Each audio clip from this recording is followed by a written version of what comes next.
Om Swastiastu. Assalamualaikum warahmatullahi wabarakatuh. Salam sejahtera bagi kita semua. Salam, namo buddhaya, salam kebajikan, salam harmoni. Halo teman-teman semua, selamat datang di video pembelajaran mata kuliah kewirausahaan. Nah, pada kesempatan kali ini, kami dari kelompok 6 Rombol 2 berkesempatan untuk mempresentasikan materi mengenai komunikasi dan interpersonal skill, terutama di bagian kepemimpinan. Nah, pepatah mengatakan tak kenal maka tak sayang, maka dari itu demi kenyamanan bersama, izinkan saya untuk memperkenalkan anggota dari kelompok 6 Rombol 2. Yaitu yang pertama, saya sendiri atas nama Niputu Saryani dengan NIM 20130111003 dari kelas 3A. Kemudian rekan saya IKD Kristri Susilo dengan NIM 20130111072 dari kelas 3B. Kemudian Koma Windari Yulia Pratiwi dengan NIM 20130111082 dari kelas 3B. Lalu Iputu Dimas Fajar Doniarta dengan NIM 20130111083 dari kelas 3A. Dan yang terakhir Audi Rabial Pratama dari kelas 3A.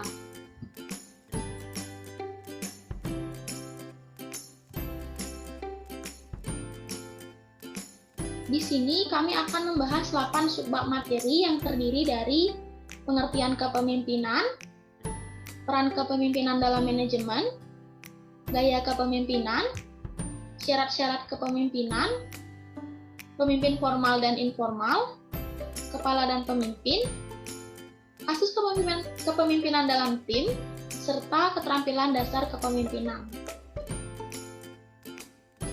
Nah, sebelum membahas terlalu jauh, mari kita ketahui terlebih dahulu apa itu kepemimpinan. Sebenarnya ada banyak sekali pendapat mengenai pengertian dari kepemimpinan. Nah, dari diskusi yang telah kami lakukan, kami mendapatkan 3 di antaranya. Yaitu yang pertama, kepemimpinan merupakan kekuatan aspirasional, kekuatan semangat, dan kekuatan moral yang kreatif.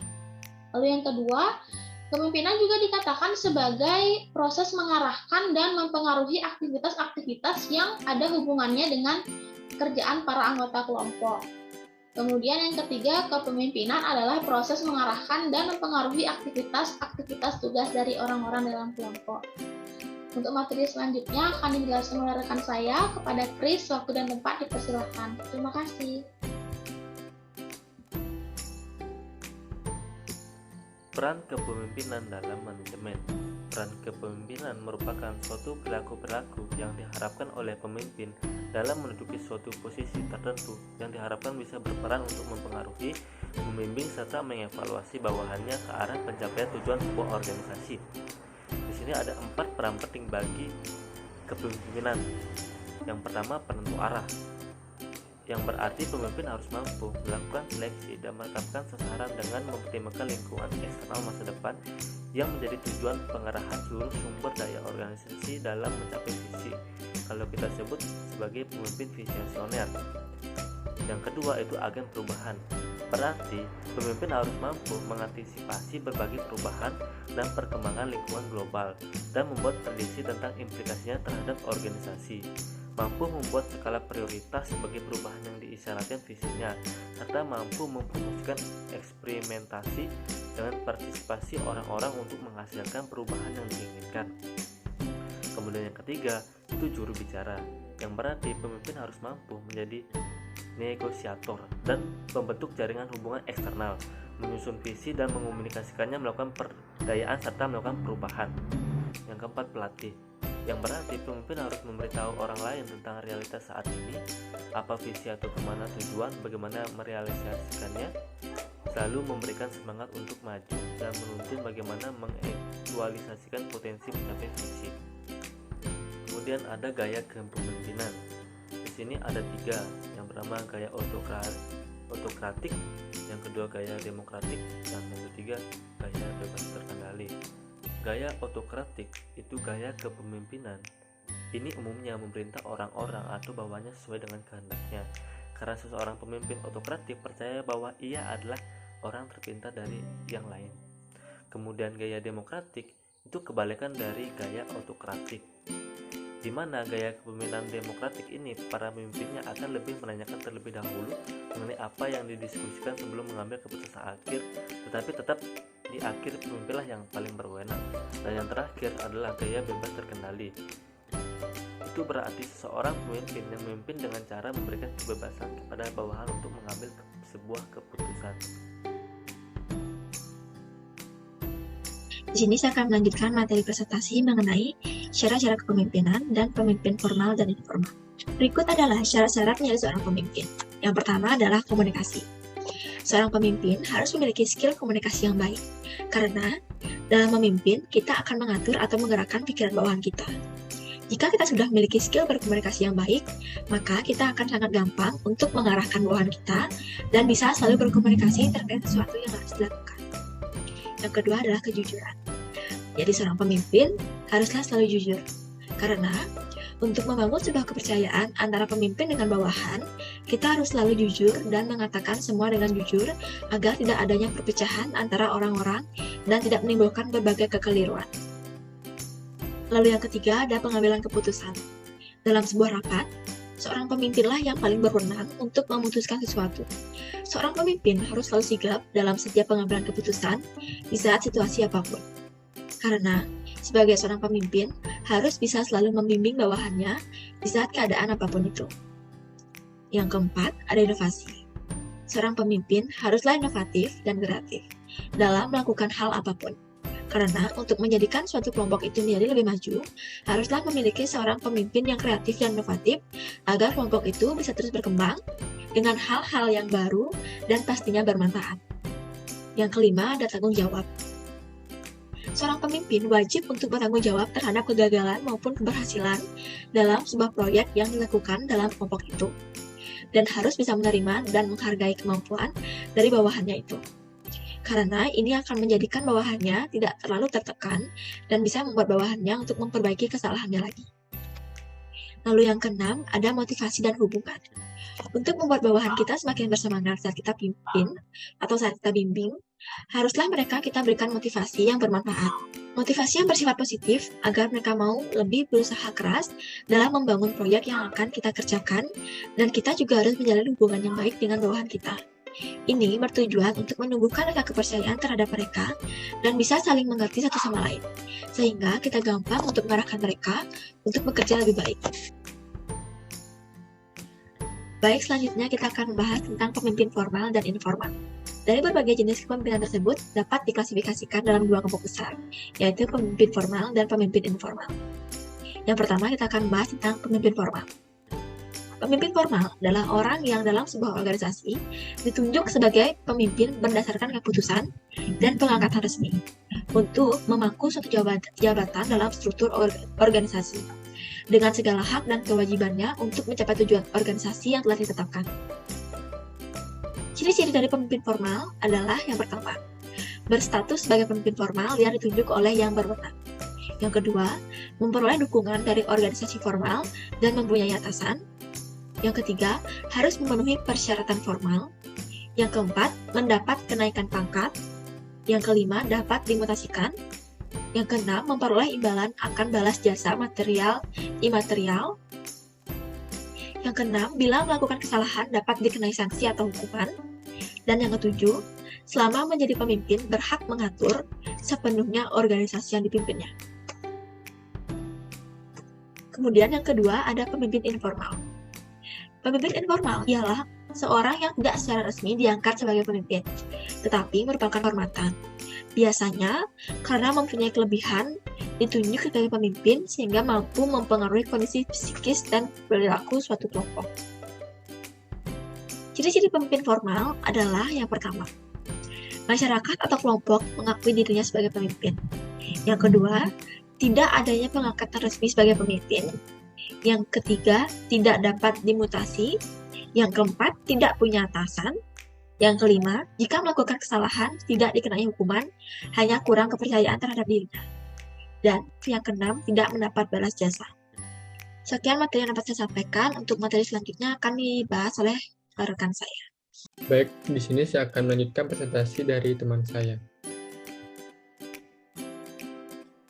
Materi selanjutnya yaitu kepala dan pemimpin. Seringkali terjadi bias di masyarakat terkait kepala dan pemimpin. Pada dasarnya, untuk kepala dan pemimpin itu tidaklah sama. Kepala dan merupakan seorang yang diangkat menurut aturan tertentu, yaitu oleh instansi atau atasan.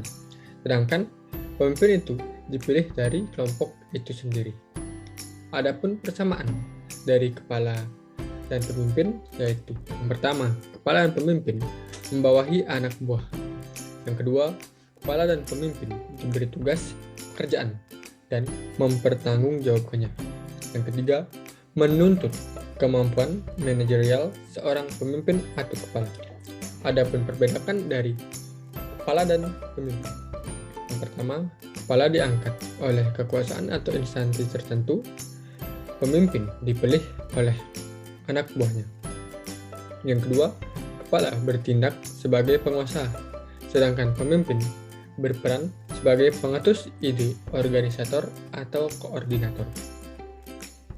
Yang selanjutnya yaitu kasus kepemimpinan dalam tim. Pertama yaitu tim yang kompak. Tim yang kompak merupakan tim yang selalu mengerjakan kegiatannya itu bersama-sama dan saling membantu, baik yang berhubungan dengan pekerjaan maupun di luar pekerjaan. Tim ini memiliki persamaan dalam berbagai hal, yang antara lainnya yaitu dalam hal pola pikir, filosofi, kehidupan, nilai-nilai atau value, cara penanganan kasus, dan dipercayainya karakter masing-masing anggota, dan sebagainya. Yang kedua yaitu tim yang kurang kompak.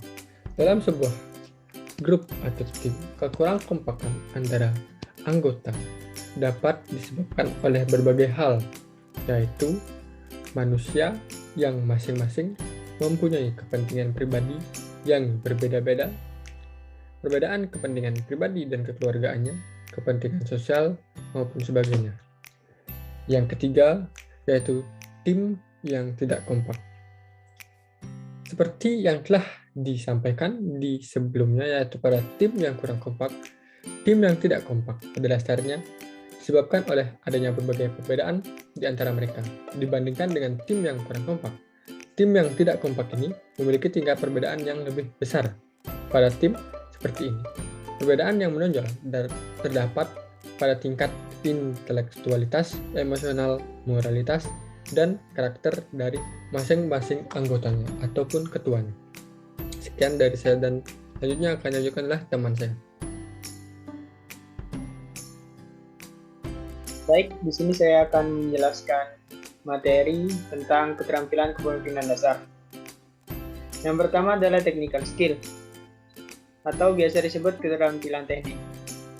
Jenis dari keterampilan teknik sendiri ada dua, yaitu yang pertama adalah soft skill, yang kedua adalah hard skill. Contoh dari soft skill sendiri adalah seperti manajemen keuangan, memimpin suatu organisasi, dan berbicara di depan publik. Untuk jenis yang kedua adalah jenis hard skill. Contoh dari jenis hard skill sendiri adalah seperti bermain bola, bermain basket, atau yang lain-lain. Lanjut ke keterampilan yang kedua yaitu human relation skill, atau biasa disebut keterampilan hubungan antar insani. Jenis dari keterampilan hubungan antar insani sendiri ada dua. Yang pertama adalah fungsional atau formal. Maksud dari fungsional atau formal sendiri adalah keterampilan yang bekerja dalam suatu pekerjaan yang resmi. Sebagai contoh, keterampilan yang di organisasi, pekerjaan yang di organisasi atau pekerjaan di sebuah kantor. Itu disebut keterampilan fungsional. Lanjut, jenis yang kedua adalah keterampilan hubungan antar insani yang personil atau informal. Maksud dari informal ini adalah keterampilan yang bekerja dalam suatu pekerjaan yang tidak resmi. Sebagai contoh, di tongkrongan atau dalam suatu perjalanan, dan yang lain-lain. Lanjut, yang ketiga adalah conceptual skill, atau biasa disebut keterampilan konseptual, yang memiliki makna, kemampuan seseorang untuk memahami persoalan secara lebih menyeluruh. Nah, fungsi dari keterampilan ini adalah seseorang tersebut bisa mempengaruhi dan menyatukan beberapa suara yang berbeda menjadi satu suara. Jadi, mengambil jalan tengah istilahnya.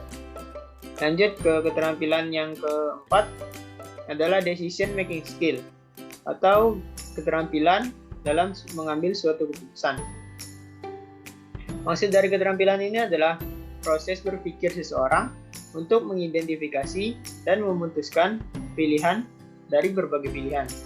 Jadi setelah kita tadi menyatukan beberapa suara, kita mengambil jalan tengahnya dan kita langsung memutuskan suatu keputusan yang mungkin tidak merugikan dua belah pihak yang berbeda suara tersebut, atau mungkin bisa saling menguntungkan. Jadi tidak ada perdebatan dalam suatu organisasi atau dalam suatu tongkrongan seperti itu. Lanjut, yang terakhir adalah time management skill atau biasa disebut keterampilan manajemen waktu. Maksud dari keterampilan ini adalah keterampilan yang berkaitan dengan berbagai bentuk upaya dan tindakan individu yang dilakukan dengan terencana agar seseorang mampu memanfaatkan waktu sebaik mungkin. Jadi, ketika seorang manajer tidak mempunyai keterampilan manajemen waktu ini, maka bisa dikatakan atau dibayangkan bagaimana dia menjalankan semua pekerjaan yang dia punya. Contoh, kita punya pekerjaan pagi di sini, punya pekerjaan siang di sini, punya pekerjaan sore di sini. Ketika seorang manajer tersebut tidak mempunyai keterampilan ini, maka jadwal yang telah direncanakan tersebut akan hancur berantakan atau bisa dibilang amburadul. Jadi itulah beberapa keterampilan yang harus dimiliki oleh seorang manajer supaya menjadi manajer yang andal dan disegani oleh bawahannya. Lanjut.